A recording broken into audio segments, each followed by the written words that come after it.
Ayo semuanya yang kepingin jadi idol, jangan lupa untuk gabung di Bornstar. Jadi memang sebelumnya pada saat saya bekerja sama dengan pihak Korea, saya kerja cepat untuk tahu informasi tentang dunia K-pop gitu. Jadi sebetulnya saya nggak terlalu mengikuti ya, bahkan saya juga kurang ada fans untuk di K-pop idol, tapi memang saya suka Korea drama. Nah, pada saat saya mau pelajari itu, memang saya punya beberapa informasi yang terkait dengan K-pop idol.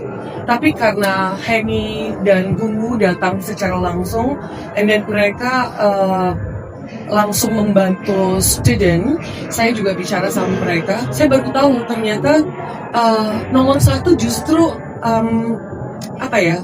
yang mereka bawa dari lahir begitu, yang saya agak kaget ya.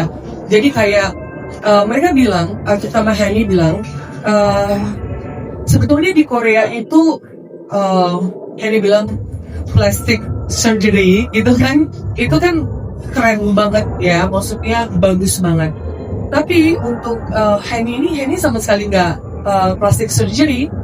Dia memang terlahir dari ibu yang mencerminkan wajahnya yang sudah seperti ini gitu ya.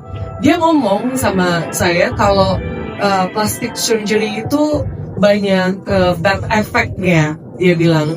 Jadi banyak orang yang menggunakan cara itu sebetulnya untuk memperbaiki, tapi tidak dengan bone, dia bilang. Jadi pada saat sudah terlahir seperti itu yang memang dicari di Korea gitu. Jadi struktur tulang itu mereka ternyata identifikasi sangat detail.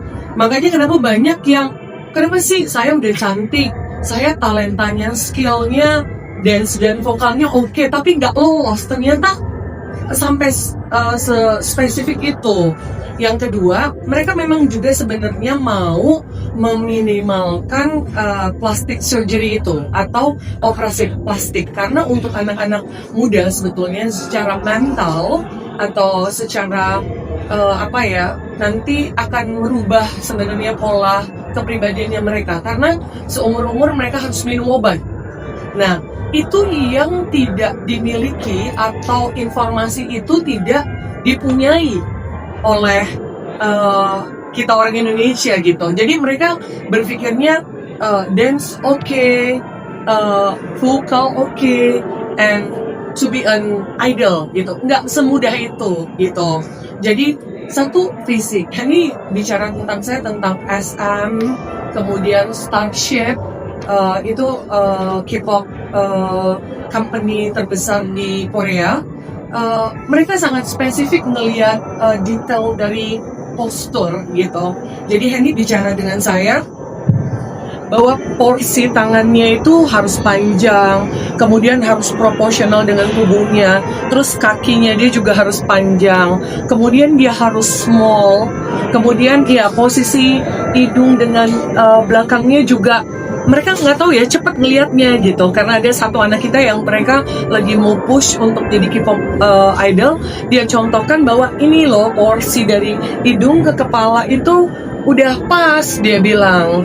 Jadi kalau kekecilan atau kebesaran juga nanti akan harus dirubah gitu, dan itu sangat menyakitkan gitu. Nah, Henny juga cerita ke saya 7 years ago dia pernah botok sekali aja dan dia nggak suka, dia bilang gitu ya. You don't like plastic surgery, you don't like botox, and then karena efek buat fisiknya dia itu nggak bagus gitu. So cara itu yang memang kita harus ceritakan gitu. Selama ini kan komunitas-komunitas di Indonesia hanya membawa mereka ke Korea, setelah itu mereka ada di Korea, terus mereka kelelahan pulang gitu. Poin yang kedua, berapa lama? Lama kalau sudah terpilih jadi trainee, karena sudah dilihat fisiknya bagus, kemudian skillnya bagus atau attitude-nya bagus, itu durasinya tidak menentu.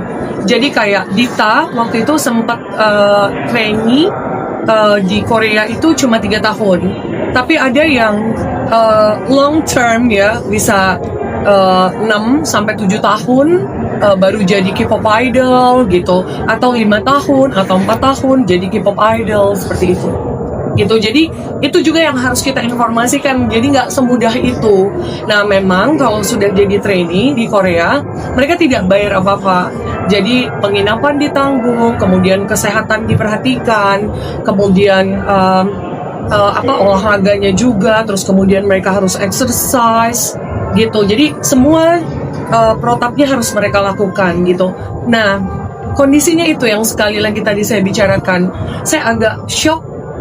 Gunggu exercise dalam satu hari itu bisa 2 hours, hanya dia cuma gerakan begini gitu, sementara orang Indonesia nggak lakuin itu. Iya, jadi dia cerita ke murid-murid kita bahwa salah satu cara dia untuk supaya misalnya gerakan tangannya bagus atau gerakan kepalanya bagus, dia setiap hari cuman 2 jam yang ngelakuin begini-begini aja gitu. Dan itu kan tidak dilakukan sama anak Indonesia. Nah, informasi itu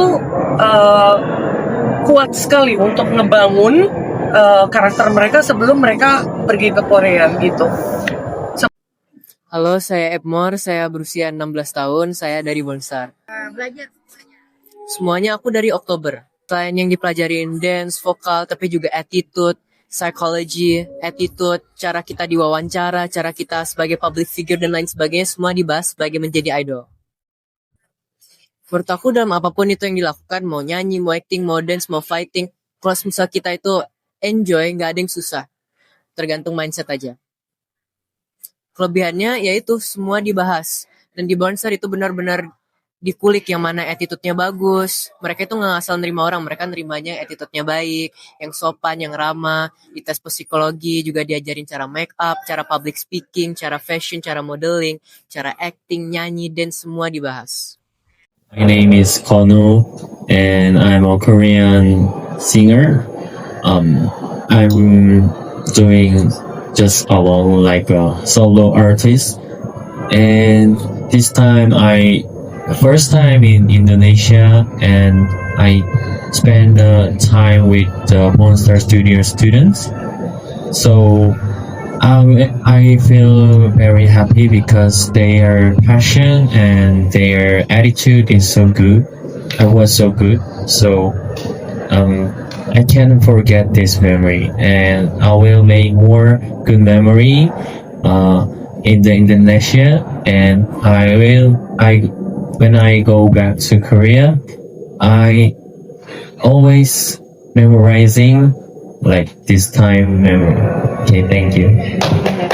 From Korea. I'm a Korean K-pop solo artist and fashion influencer and fashion and beauty influencer. First, thank you for inviting. Thank you for inviting to me. And I was teaching the Indonesia K-pop students. It was very happy and so excited. This is my first time to visit in Indonesia. It's a beautiful city. So I want to visit one more. So yes, thank you guys. And I love you, Jakarta. Terima kasih.